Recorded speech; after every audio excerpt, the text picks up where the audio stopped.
पौष मास का हर दिन जीवन में उजाले का संदेश लेकर आता है, जो अंधकार को मिटाकर सत्य का मार्ग दिखलाता है। धर्म, तप और भक्ति के बिना जीवन अधूरा है और पौष मास इन सभी गुणों को अपनाने का सुअवसर प्रदान करता है। ओम आदित्याय नमः। हरे कृष्णा। आज पौष मास के 15वें दिन पूरे भक्ति भाव के साथ हम सब मिलकर आज की इस दिव्य कथा का श्रवण करें और अपने जीवन को प्रकाशमय बनाएं। श्री नारायण बोले, हे नारद, इस प्रकार एकदंत गणेश्वर का उपाख्यान मैंने तुमसे कह दिया है। अब और क्या सुनना चाहते हो वो भी बताओ। तब नारद जी ने निवेदन किया, हे प्रभु, ये तो आपने अत्यंत अनुपम कथा कही है। श्री गणेश्वर के ऐसे ऐसे गोपनीय चरित्रों के कथन में आप ही समर्थ हैं।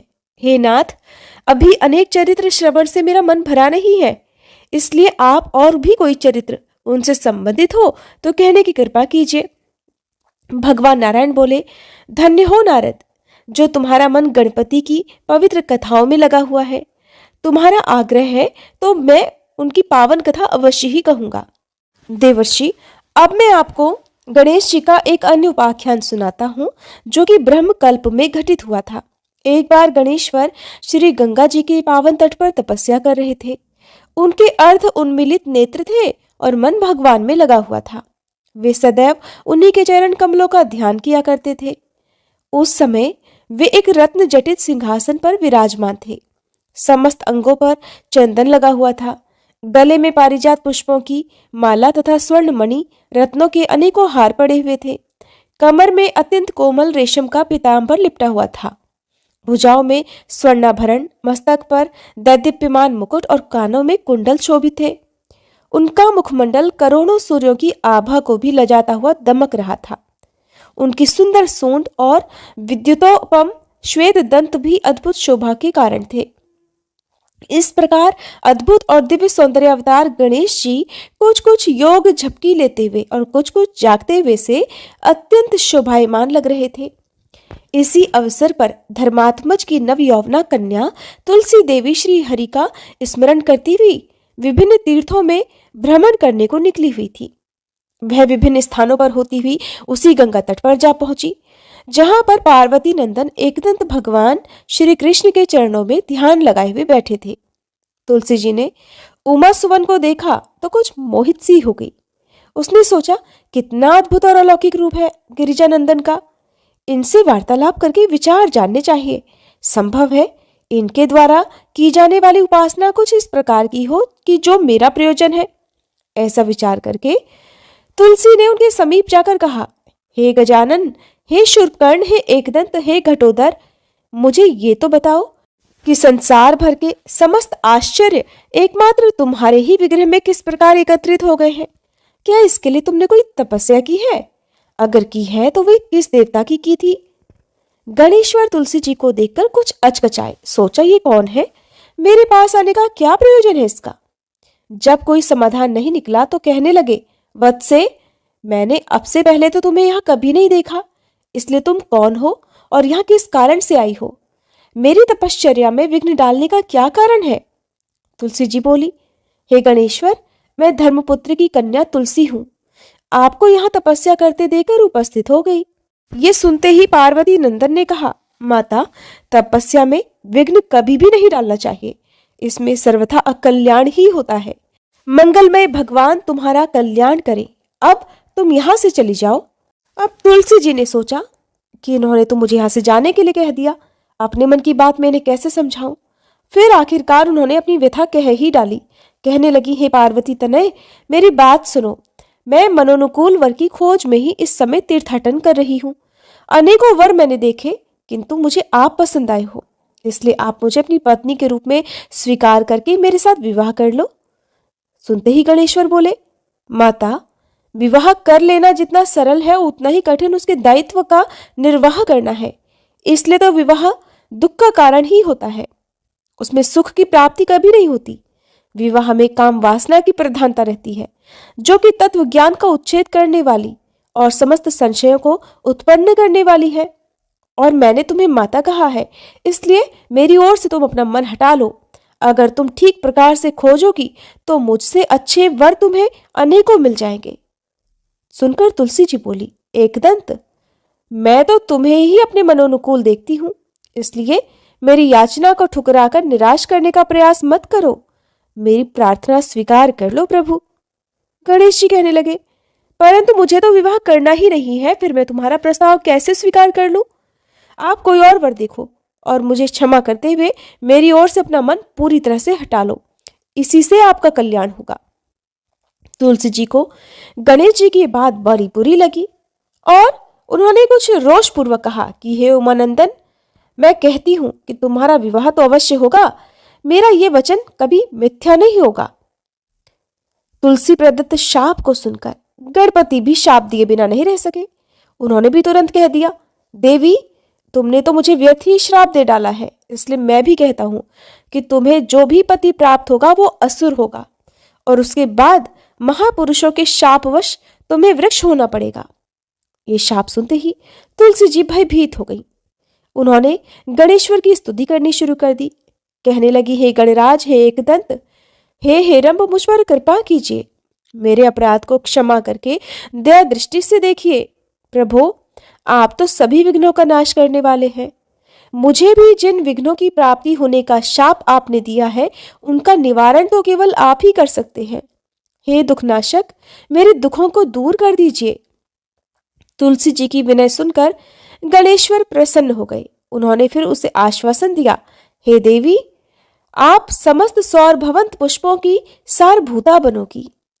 कलांश से भगवान श्री नारायण के प्रिया बनने का सौभाग्य भी तुम्हें प्राप्त होगा। यद्यपि समस्त देवगण तुम पर प्रसन्न रहेंगे, फिर भी भगवान श्री हरि को तुम्हारे प्रति विशेष प्रीति रहेगी। नरलोक में मनुष्यों को तुम्हारे माध्यम से भगवान श्री कृष्ण की भक्ति करने पर उनके धाम की या फिर मोक्ष की प्राप्ति होगी, किंतु मेरे द्वारा तुम सदैव त्याज्य ही रहोगी। गणपति से ऐसा वर प्राप्त करके तुलसी जी अपने गंतव्य स्थान को चली गई और इधर गणेश्वर भी वहां से बद्रीनाथ के समीप तपश्चर्या करने के लिए चले गए। अब नारद जी ने पूछा, हे प्रभु, फिर ये बताइए कि तुलसी जी को फिर किस वर की प्राप्ति हुई और वृक्ष में वह कब स्थित हुई, ये भी बताने की कृपा कीजिए। तब श्री नारायण मुनि बोले, हे नारद, कालांतर में वही तुलसी वृंदा हुई और दानवराज शंखचूर्ण की भार्या बनी।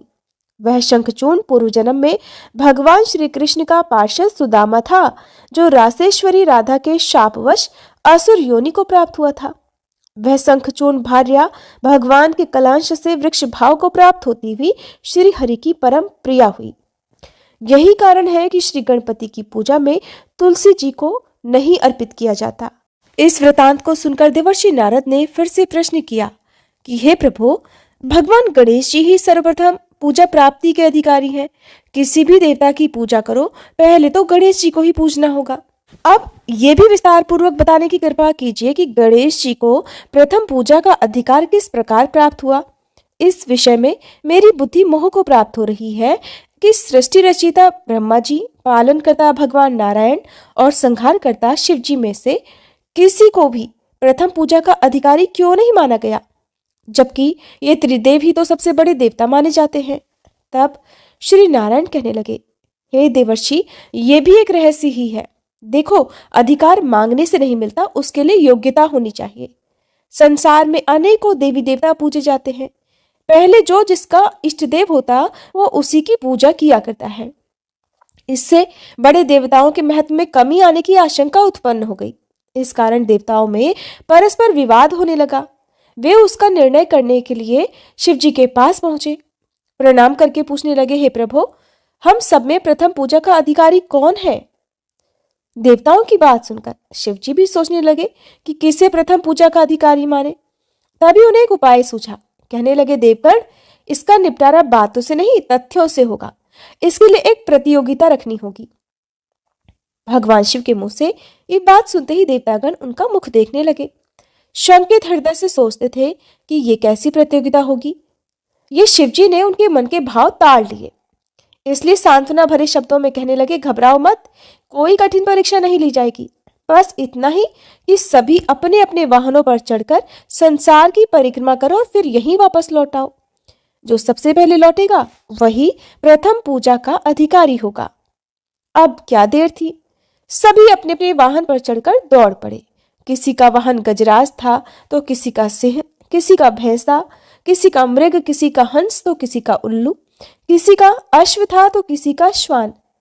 अभिप्राय ये था कि वाहनों की विविधता के दर्शन उस समय जितने भले प्रकार से हो सकते थे उतने अन्य समय में नहीं। कार्तिकेय जी भी अपने वाहन मोर पर बैठकर चल पड़े। सबसे गया बीता वाहन गणेश जी का था, जो था मूषक, जिसे चूहा कहते हैं। ऐसे वाहन के बल भरोसे इस प्रतियोगिता में सफल होना तो क्या, सम्मिलित होना भी बड़े हास्यास्पद की बात था। गणेश जी ने सोचा, छोड़ो, क्या होगा प्रतियोगिता में भाग लेने से, हम तो यहां बैठे रहकर ही तमाशा देखेंगे। अब गणेश जी बैठकर एक ही जगह पर विचार करते रहे। अंत में उन्हें एक उपाय सूझा कि शिव जी तो स्वयं ही जगत आत्मा है, ये संसार उन्हीं का प्रतिबिंब है, तब क्यों ना इन्हीं की परिक्रमा कर ली जाए। इनकी परिक्रमा करने से ही संसार की परिक्रमा हो जाएगी। ऐसा निश्चय कर उन्होंने अपने मूषक पर चढ़कर शिव जी की ही परिक्रमा कर ली। उनके सामने जा पहुंचे।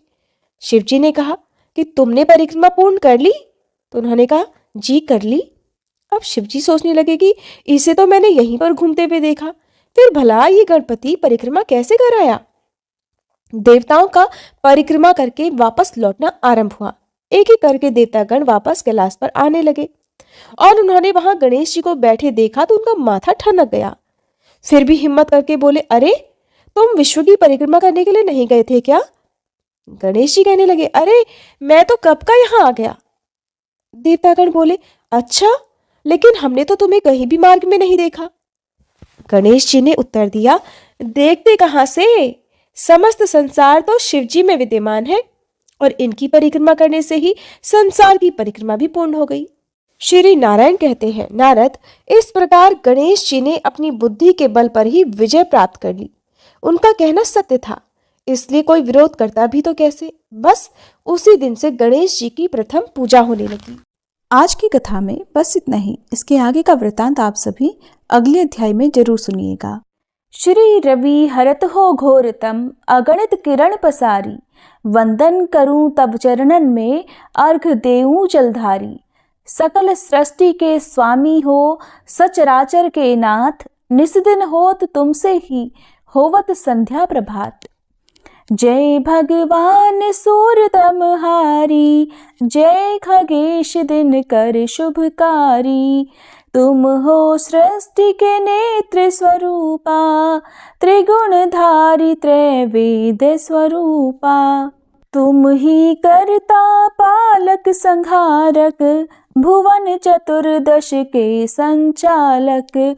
सुंदर बदन चतुर्भुजधारी, रश्मि रथी तुम गगन विहारी। चक्र शंख अरु श्वेत कमलधर, वर मुद्रा सोहत चोटे कर। शीश मुकुट कुंडल गलमाला, चारु तिलक तब भाल विशाला। सप्त अश्वरथ अति द्रुतगामी, अरुण साथी गति अविरामी। रक्त वरुण आभूषण धारक, अति प्रिय तोहे लाल पदारथ। सर्वात्मा कहे तुम्हें ऋग्वेदा, मित्र कहे तुमको सब वेदा। पंच देवों में पूजे जाते, मनोवांछित फल साधक पाते। द्वादश नाम जाप उद्धारक, रोग शोक अरु कष्ट निवारक। माँ कुंती तब ध्यान लगायो, दानवीर सूत कर्ण सो पायो। राजा युधिष्ठिर तब जस गायो, अक्षय पात्र वो वन में पायो। शस्त्र त्याग अर्जुन अकुरायो, बन आदित्य हृदय से पायो। विंध्याचल तब मार्ग में आयो, हाहाकार तिमिर से छायो। मुनि अगस्त गिरि गर्व मिटायो, निज तप बल से विंध्य नवायो। मुनि अगस्त तब महिमा गाई, सुमिर भये विजयी रघुराई। तोहे विरोग मधुर फल जाना, मुख में ली नहीं तोहे हनुमाना। तब नंदन शनिदेव कहावे, पवन के सूत शनि तीर मिटावे। यज्ञ व्रत स्तुति तुम्हारी कीन्ही, भेंट शुक्ल यजुर्वेद की दीन्ही। सूर्यमुखी खरितर तब रूपा, कृष्ण सुदर्शन भानु स्वरूपा।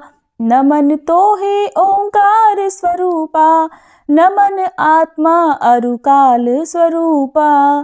दिग दिगंत तब तेज प्रकाशे, उज्ज्वल रूप तुम्ही आकाशे। दश दिगपाल करत तब सुमिरन, अंजलि नित्य करत हैं अर्पण। त्रिविध ताप हरता तुम भगवन, ज्ञान ज्योति करता तुम भगवन। सफल बनावे तब आराधन, गायत्री जप सरल है साधन। संध्या त्रिकाल करत जो कोई, पावे कृपा सदा तब वोही। चित शांति सूर्यास्तक देव, व्याधि अपाधि सब हर लेवे। अष्टदल कमल यंत्र शुभकारी, पूजा उपासना तब सुखकारी। माघ मास शुद्ध सप्तमी पावन, आरंभ हो तब शुभ व्रत पालन। भानु सप्तमी मंगलकारी, भक्ति दायनी दोषणहारी। रविवासर जो तुमको ध्यावे, पुत्रादिक सुख वैभव पावे। पाप रूपी पर्वत के विनाशी, व्रज रूप तुम हो अविनाशी। राहु आन तब ग्रास बनावे, ग्रहण सूर्यता को लग जावे। धर्म दान तप करते हैं साधक, मिटत राहु तब पीड़ा बाधक। सूर्य देव तब कृपा कीजे, दीर्घ आयु बल बुद्धि दीजे। सूर्य उपासना कर नित ध्यावे, कुष्ठ रोग से मुक्ति पावे। दक्षिण दिशा तोरी गति जावे, दक्षिणायन वो ही कहलावे। उत्तर मार्गी तोरो रथ होवे, उत्तरायण तब वो कहलावे। मन और वचन कर्म हो पावन, संयम करता भलित आराधन। भरत दास चिंतन करत घर दिन कर तब ध्यान, रखियो कृपा इस भक्त पे तुम्हारी सूर्य भगवान। ओम जय सूर्य भगवान, जय हो दिनकर भगवान। जगत के नेत्र स्वरूपा, तुम हो त्रिगुण स्वरूपा। धरत सब ही तब ध्यान, ओम जय सूर्य भगवान। सारथी अरुण है प्रभु, तुम श्वेत कमल धारी। तुम चार भुजाधारी, अश्व है सात तुम्हारे। कोटि किरण पसारे, तुम हो देव महान। ओम जय सूर्य भगवान। उषा काल में जब तुम उदयाचल आते, सब तब दर्शन पाते। फैलाते उजियारा, जागता तब जग सारा। करे सब तब गुणगान, ओम जय सूर्य भगवान। संध्या में भुवनेश्वर अस्ताचल जाते, गोधन तब घर आते। गोधूली बेला में हर घर हर आंगन में, हो तब महिमा गान। ओम जय सूर्य भगवान। देव दनुज नर नारी, ऋषि मुनिवर भजते। आदित्य हृदय जपते, स्तोत्र ये मंगलकारी। इसकी है रचना न्यारी, दे नव जीवन दान। ओम जय सूर्य भगवान। तुम हो त्रिकाल रचयिता, तुम जग के आधार, महिमा तब अपरंपार। प्राणों का सिंचन करके भक्तों को अपने देते, बल बुद्धि और ज्ञान। ओम जय सूर्य भगवान। भूचर जलचर खेचर, सबके हो प्राण तुम्ही, सब जीवों के प्राण तुम्ही। वेद पुराण बखाने, धर्म सभी तुम्हें माने, तुम ही सर्वशक्तिमान। ओम जय सूर्य भगवान। पूजन करती दिशाएं, पूजे दश दिक्पाल, तुम भुवनों के प्रतिपाल। ऋतुएं तुम्हारी दासी, तुम शाश्वत अविनाशी, शुभकारी अंशुमान। ओम जय सूर्य भगवान। ओम जय सूर्य भगवान। जय हो दिनकर भगवान। जगत के नेत्र स्वरूपा, तुम हो त्रिगुण स्वरूपा, धरत सब ही तब ध्यान। ओम जय सूर्य भगवान। ओम जय सूर्य भगवान।